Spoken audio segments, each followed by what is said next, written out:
Hello everyone. Now we'll go through judicial separation and divorce under the Hindu Marriage Act 1955. I request all of you to go through the video till the end. So judicial separation is dealt under section 10 of the Hindu Marriage Act. It is a step prior to a divorce. The purpose is to provide an opportunity to the parties to reconcile their differences.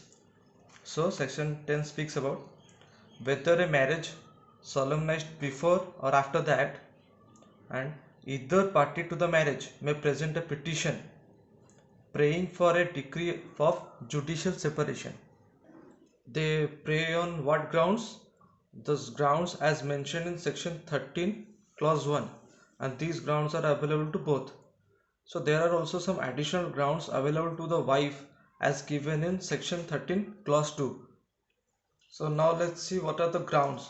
Under section 13(1), judicial separation may be sought on following grounds. First one is adultery, second cruelty, third desertion, that must be minimum 2 years immediately preceding the presentation of the petition. Fourth, conversion, the other party has ceased to be a Hindu. Fifthly, insanity, then any virulent or incurable form of leprosy, then venereal disease, then the other party has renounced the world and he has not been heard for 7 years, which is also called a civil death. So on these grounds both the parties can present a petition for judicial separation. So there are 4 additional grounds available to the wife. First is bigamy, the husband has more than one wife living and the other wife is alive at the time of presenting the petition for judicial separation. Secondly, the husband has been accused of or convicted of rape, sodomy or bestiality. Third, maintenance decree has been passed as per section 18 Hindu Adoption and Maintenance Act 1956 or section 125 CRPC, and the wife is living apart and no cohabitation for 1 year or upwards has been resumed. That the marriage, whether consummated or not, was solemnized before she attained the age of 15 years and she has repudiated the marriage after attaining the majority age, that is 18 years. Further, where a decree for judicial separation has been passed, then there is no obligation to cohabit with each other.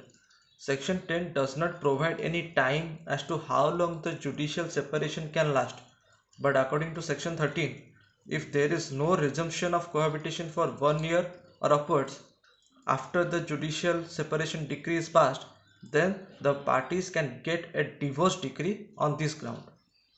Another point is simplified as such: a judicial separation decree has been passed, the parties do not agree to resume cohabitation, then the decree is rescinded if it is just and reasonable, and it must be with great circumspection and on being satisfied. Now let's see divorce. For divorce petition, either party to present a petition on the following grounds as mentioned in section 13. Firstly, those 9 grounds as above stated in the judicial separation grounds. Then no resumption of cohabitation for 1 year or upwards after the judicial decree has been passed. Third, no restitution of conjugal rights as between parties for 1 year or upwards after a decree for restitution of conjugal rights is passed under section 9. Another important point: where to file the petition for divorce or judicial separation. It is filed in a district court within the jurisdiction of whose marriage was solemnized or respondent resides at the time of presenting the petition.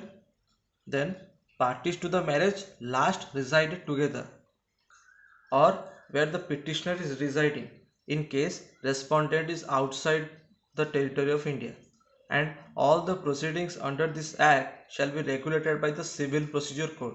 It is given under section 21 of Hindu Marriage Act. Let's see some more points. Suppose a judicial separation decree has been passed. The parties are residing under a common roof, but their conjugal duties towards each other come to an end. They can reside under a common roof, but they cannot fulfill their conjugal duties. And where a judicial separation decree has been passed, the parties present petition to convert into a divorce decree, then the court will not further inquire into the grounds for divorce and will grant the decree for divorce.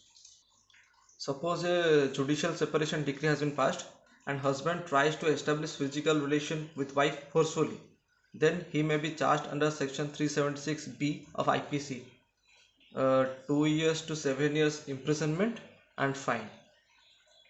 So let's see now the differences between judicial separation and divorce. In judicial separation, there is temporary suspension of marriage, whereas in divorce, there is end-to-end marriage.